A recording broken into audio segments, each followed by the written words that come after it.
औज़ुबिल्लाहिमिनश्शैतानिर्रजीम बिस्मिल्लाहिर्रहमानिर्रहीम। Welcome back to my channel solve the problem health and beauty.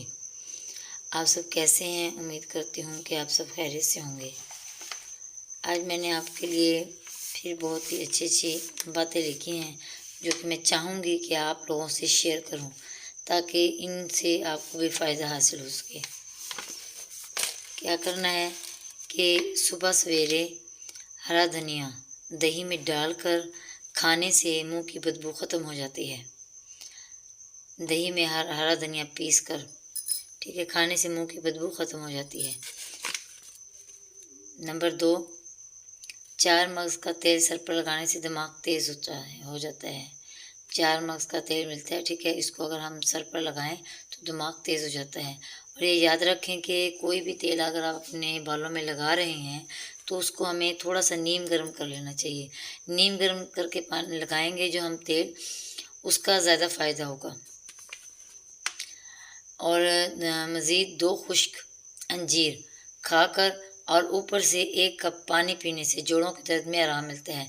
ख़ास तौर पे वो मेल या फीमेल जो कि मतलब 25 से अबव हो चुके हैं, 30 से अबव हो चुके हैं, तो अक्सर मसला रहता है जोड़ों के दर्द का। तो उनके लिए बेस्ट क्या है कि वो खुश्क अंजीर, इतनी महंगी भी नहीं है, इजीली मिल जाती है, तो उन्हें 2 खुश्क अंजीर खा कर और फिर 1 कप दूध पी लेना चाहिए। इंशाल्लाह जोड़ों के दर्द में आराम मिलेगा। आगे कि अगर कच्चे अंगूरों का रस पीने से बंद पेशाब खुल जाता है। बाज़ वक़्त मसला हो जाता है, पेशाब रुक जाता है या पेशाब रुक कर आता है, या पेशाब जब आता है तो जलन होती है। तो अगर हम कच्चे अंगूरों का रस पी लें तो ऐसे मसले हल हो जाएंगे।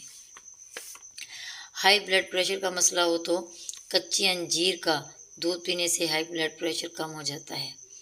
अंजीर वैसे भी बहुत ही ज़बरदस्त है और इसको खाने के बहुत ही फ़ायदे हैं। और अगर न्यू बॉर्न मतलब नए पैदा होने वाले बच्चे की टांगें, मतलब बच्चा पैदा हुआ है और पैदा होने के बाद उसकी टांगें आप देख रहे हैं कि कमज़ोर हैं, ठीक है, तो आपने क्या करना है, जैतून के तेल से मालिश करनी है उसकी। आप कुछ ही दिनों में आप देखेंगे कि बच्चे की टांगें ताकतवर हो गई हैं, ठीक है। और वैसे भी अगर आप मतलब ये कि बच्चे की हमें मालिश करनी चाहिए, और जो भी हम जिस भी तेल से मालिश कर रहे हैं तो हमें उस तेल को थोड़ा सा नीम गर्म कर लेना चाहिए, उससे बच्चे की मालिश करनी चाहिए।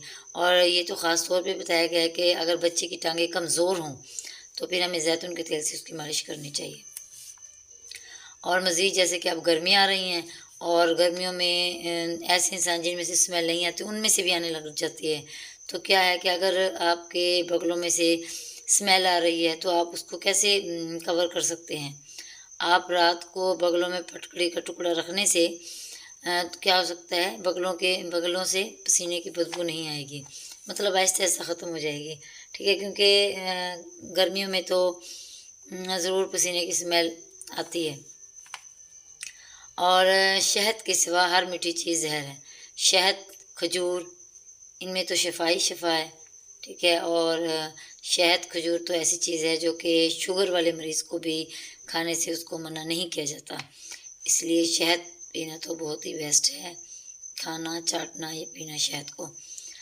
मज़ीद अगर आपके पास बकरी का दूध है तो अगर आपके मैदे में कोई मसला है तो आप बकरी का दूध निहार मुँह पीने से मैदे की बलगम साफ़ हो जाती है। वैसे भी बकरी का दूध बहुत अच्छा होता है पीने से भी, और अगर बकरी के दूध को हम अपने फेस पर अप्लाई करें तो इससे भी आपकी रंगत बहुत ज़्यादा गोरी भी होगी, और आपके जब पिएंगे तो आपको खुद अपने जिस्म में इम्प्रूवमेंट नज़र आएगी। अगर आपको मेरी वीडियो अच्छी लगी हो तो वीडियो को लाइक करें, शेयर करें और बेल आइकन ज़रूर प्रेस करें। शुक्रिया, दुआओं में याद रखिएगा, अपना ख्याल रखिएगा, और अगर ये बातें आपको इफ़ेक्ट दें तो कमेंट में आप ज़रूर बताइएगा। ओके, अल्लाह हाफिज़, अल्लाह निगहबान।